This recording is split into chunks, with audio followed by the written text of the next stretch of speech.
October 7, 2023 caught Israel off guard. That day, Hamas fighters and other terrorist militias attacked Israel.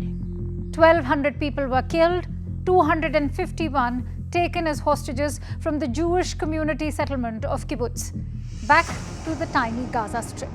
A trauma that haunts Israel even today. But 48 hostages are still being held, of these only 20 presumably alive. It's these hostages that Hamas is still using as leverage. Now, 2 years on, since the Hamas attack, Israel's defense ministry has released some shocking figures.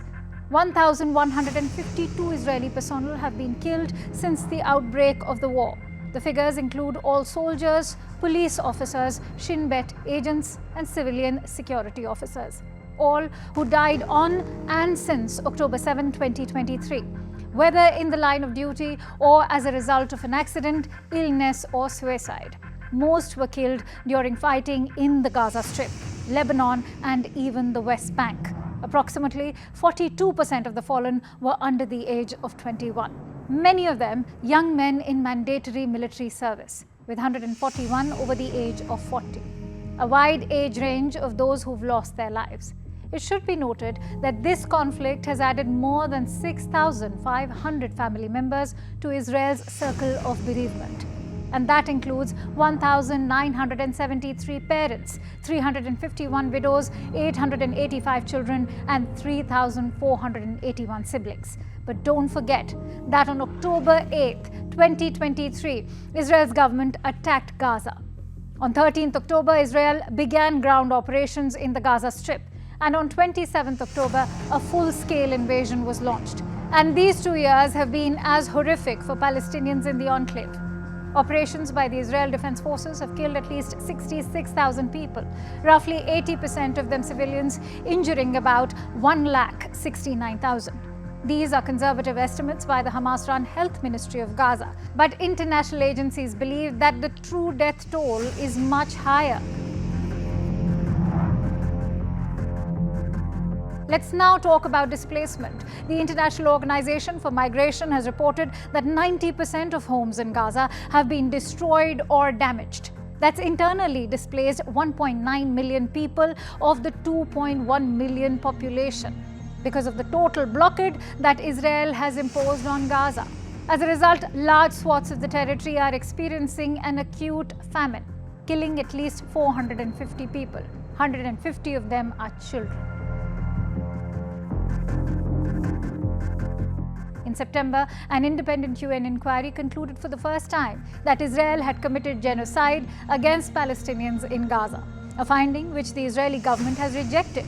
In fact, in December 2023, South Africa brought a case against Israel before the International Court of Justice, this for violating the UN Genocide Convention. And in November 2024, the International Criminal Court issued arrest warrants against Netanyahu and his then Defense Minister Yoav Gallant. The charges: war crimes and crimes against humanity.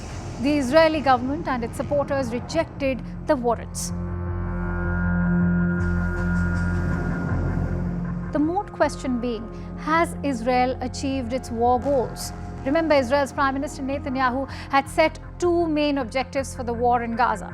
That to recover all hostages and to destroy Hamas, none of which have been achieved in entirety. In fact, the UN is yet to designate Hamas as a terrorist organization.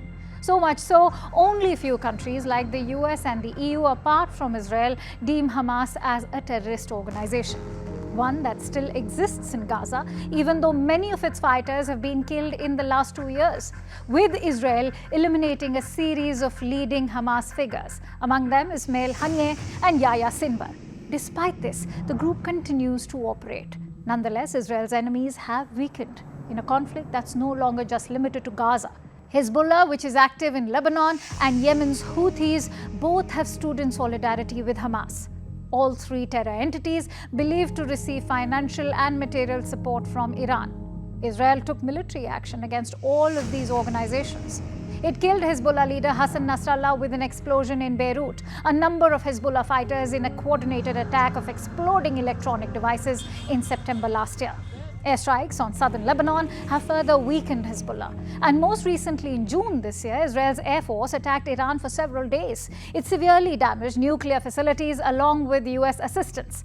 And the assassination of Hamas leader Ismail Haniyeh in central Tehran embarrassed Iran's regime further. What's noteworthy is the toppling of Syria's longtime ruler, Bashar Assad, by rebels in late 2024. That meant Iran lost yet another regional ally, meaning Israel's opponents, Iran, Syria, Lebanon, and Gaza, have all been dealt a severe blow, with Israel's military primacy now firmly established in West Asia. At a time Israel is socially fragmented on whether the country should continue its war in Gaza or not, and the global sympathy is shifting in favor of Palestine, with countries not just supporting the two-state solution and Palestinian statehood, the big question remains: will Trump's 20-point Gaza peace plan end this long-drawn conflict?